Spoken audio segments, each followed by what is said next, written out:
uncuffed Cuchulain. Bricu of the Bitter Tongue was the staff on duty that day, which was his Irish name. In reality, he was Kennedy. These Irish names were hard to pronounce, Laine thought, much less to try to incorporate into a modern-day story. But it was Laine's job to record the battle, and so she obliged. She was in the tale of Bricu's feast about the warriors being beheaded in ancient Ireland, where Cuchulain was the first to lose his head. Somehow his act of bravery allowed him to get his head back. She wondered if it was such a bad thing for a woman like her to discover her voice in a soft, slow kind of way.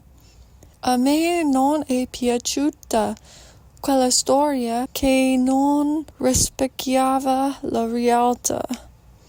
I don't like that story that didn't reflect reality. Even my seeming frivolity and love of nonsense brings substance because it gives me joy, she thought.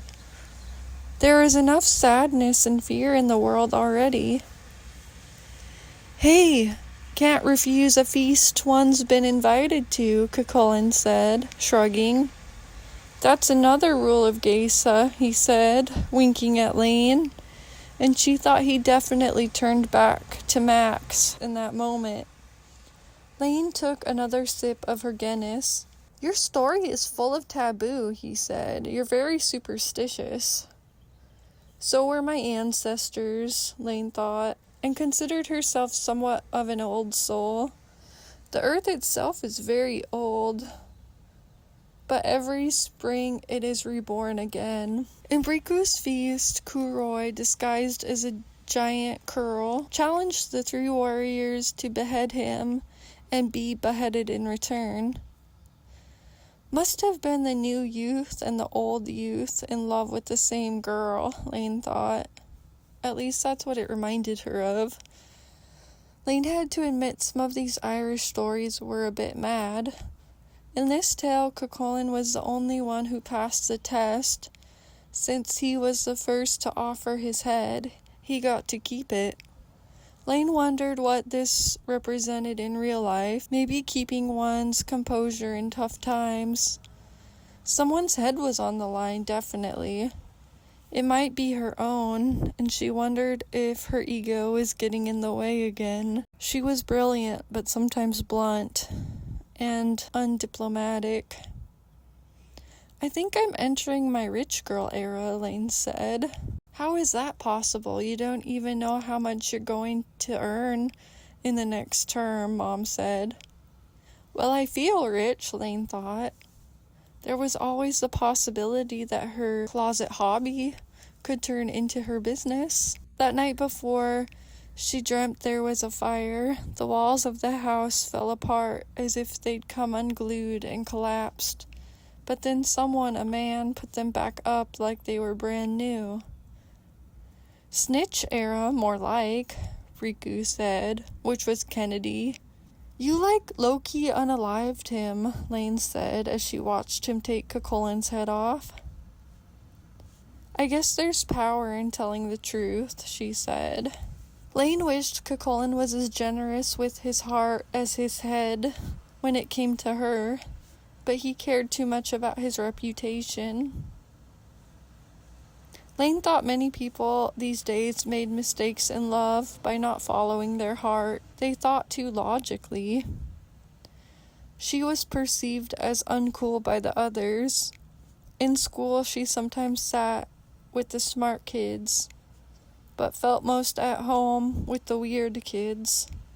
Sometimes she even ate lunch in the bathroom by herself. Don't worry, he said, putting the head back on. Kennedy's hands were at the back of Cuchulain's neck, and the suture scars appeared, as if nothing had happened. She and Cuchulain went and sat at one of the tables anyway.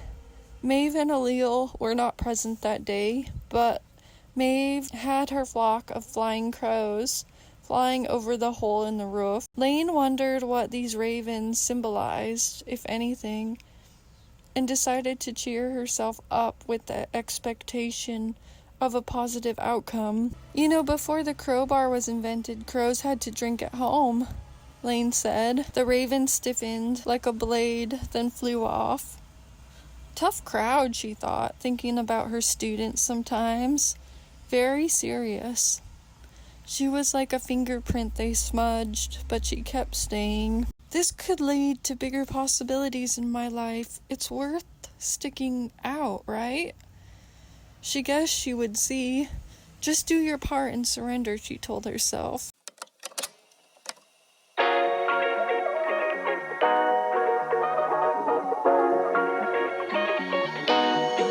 I trust my resilience to see me through as I go at my own pace, Laine thought. Focusing on one grey concrete slab after another. Her front tire was a bit flat, even though she filled it up the day before. She was headed to get cars down.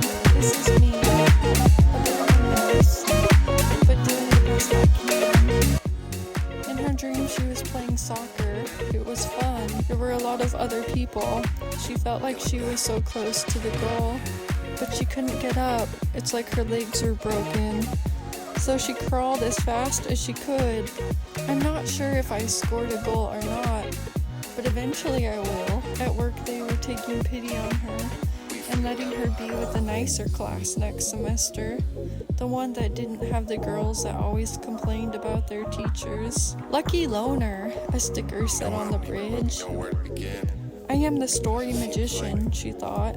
I might be feeling something else, but then when I start to write, everything gets better. I feel hopeful. She heard something that said she would be rewarded for her hard work.